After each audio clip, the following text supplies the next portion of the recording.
Yesterday I did something that no African leader has done in decades. I picked up the phone and told the most powerful man in the world exactly what I thought about his plan to destroy my people's future. That man was Donald Trump.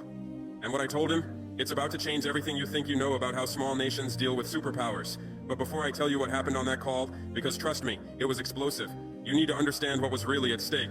This wasn't just about trade.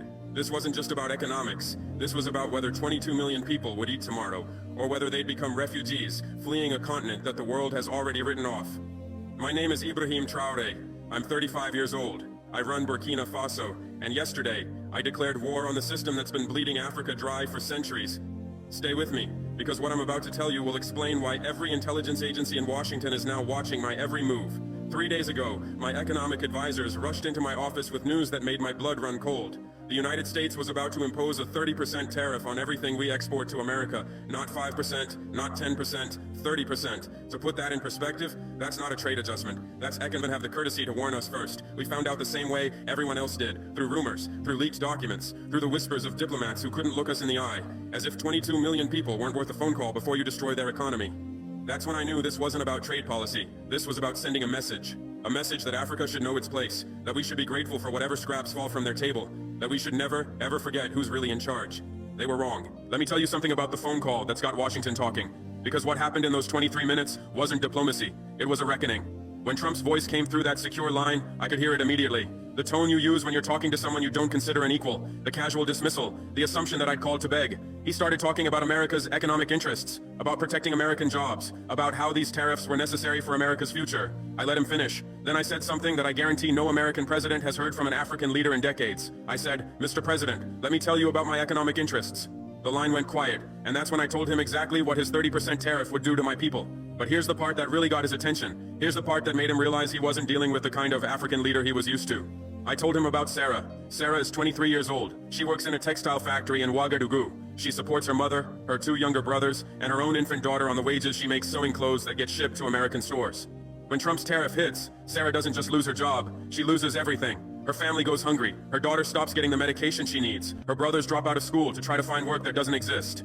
And Sarah becomes one of the millions of young Africans who start looking north, toward Libya, toward the Mediterranean, toward the boats that sometimes make it to Europe and sometimes don't. That's what a 30% tariff looks like in human terms. That's what America first means when you're on the wrong side of it. I told Trump all of this, and then I told him something that made him very, very quiet.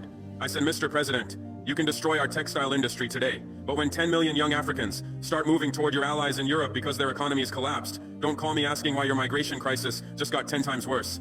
You see, here's what these people never seem to understand. When you destabilize African economies, you don't just hurt Africans. You create problems that end up on your doorstep, whether you want them there or not. But the real moment, the moment when I knew this call was going to change everything, came when Trump asked me something I wasn't expecting. He said, "What do you want?" Not, "What can we do to help?" Not, "How can we work together?" Just, "What do you want?" As if this was a negotiation. As if my people's survival was something I needed to bargain for.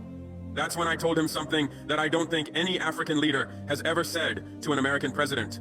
I said, "I don't want anything from you, Mr. President. I want you to stop taking from us." The silence on that line lasted so long, I thought the call had dropped. Then he asked me to explain what I meant, and that's when I told him about the real cost of doing business with America. For every dollar of aid America gives Africa, African countries send back $5 in debt payments, resource extraction, and unfavorable trade terms. We're not being helped, we're being harvested. The African Growth and Opportunity Act, AGOA, that everyone talks about like it's some great gift to Africa. It's designed to keep us exactly where we are. Suppliers of raw materials, buyers of finished goods, never competitors, never equals. But here's what really shocked him. Here's what made him realize that this wasn't going to be the conversation he was expecting. I told him I'd been studying his trade policies. All of them, not just the ones affecting Africa. I knew about the deals he'd made with China. I knew about the concessions he'd given to Europe. I knew about the exceptions he'd carved out for countries that had the power to fight back. And I asked him a simple question. Why do you think Africa deserves less respect than China? You want to know how Trump responded to that?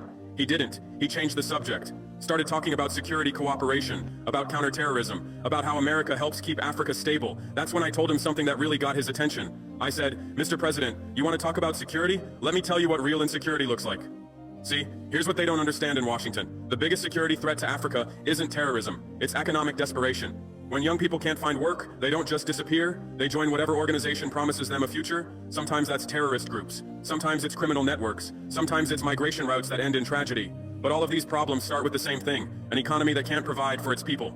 So when America imposes tariffs that destroy African jobs, they're not just hurting our economy. They're creating the exact conditions that breed the instability they claim to be fighting. I told Trump that if he really wanted to fight terrorism in Africa, the best thing he could do would be to give young Africans a reason to stay home. Give them jobs, give them hope, give them a future worth fighting for. But that requires treating Africa as a partner, not a charity case. It requires respecting our right to develop our own industries, not just extract our resources. And it definitely doesn't include imposing tariffs that could push millions of people into poverty. That's when the conversation took a turn I wasn't expecting. Trump started asking questions, real questions, about our economy, about our industries, about what we actually needed to succeed.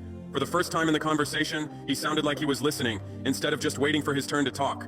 I told him about the cotton farmers in our central regions, families who've been growing cotton for generations, but who've never been allowed to process it themselves.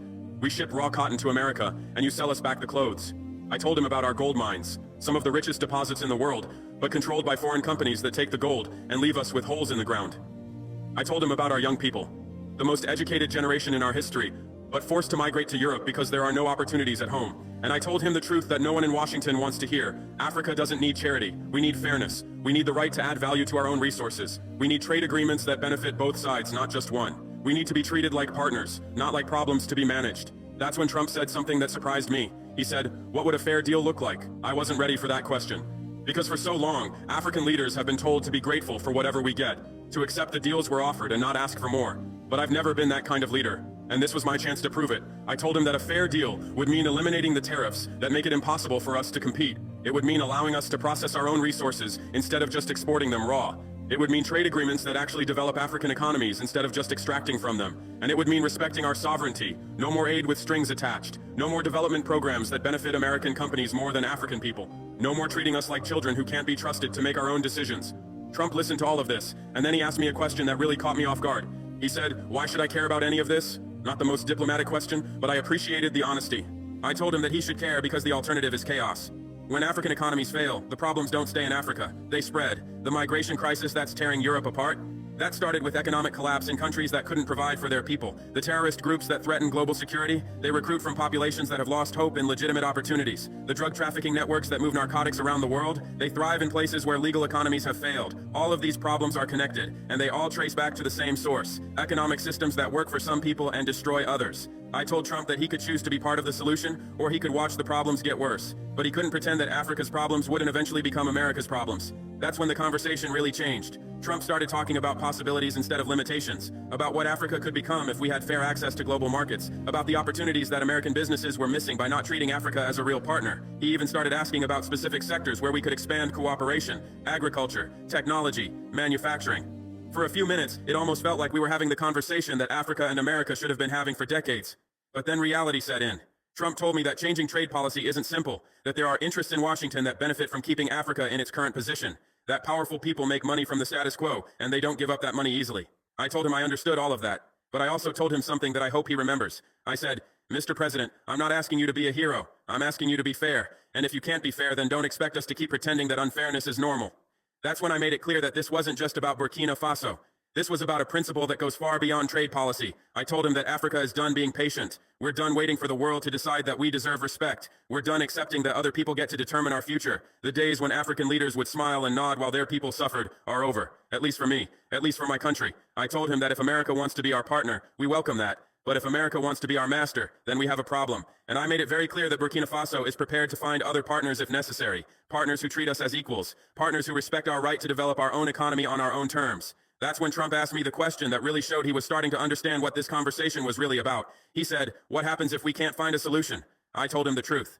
If America goes ahead with these tariffs, we'll survive. It won't be easy, but we'll survive. We've survived worse. But the relationship between America and Africa will change forever. Because we'll know that when it mattered, when African people needed fairness, America chose profit instead. And that knowledge will shape every decision we make going forward. Every trade agreement, every security cooperation, every diplomatic initiative. Africa will remember who stood with us when we needed partners and who treated us like disposable assets.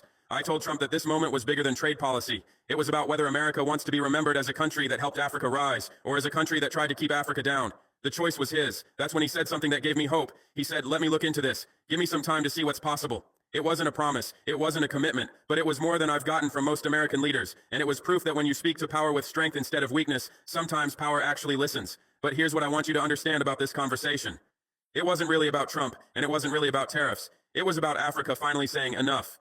Enough of being treated like a junior partner in our own development. Enough of watching our resources leave while our people stay poor. Enough of being told to be grateful for scraps while others feast on our wealth. For too long, African leaders have been afraid to speak truth to power, afraid that if we push too hard, we'll lose what little we have. But fear has never built anything worth having, and respect has never been given to those who won't demand it. I'm not afraid of American power. I respect it, but I'm not afraid of it. Because I know something that I think America sometimes forgets. Power without legitimacy is just force, and force without consent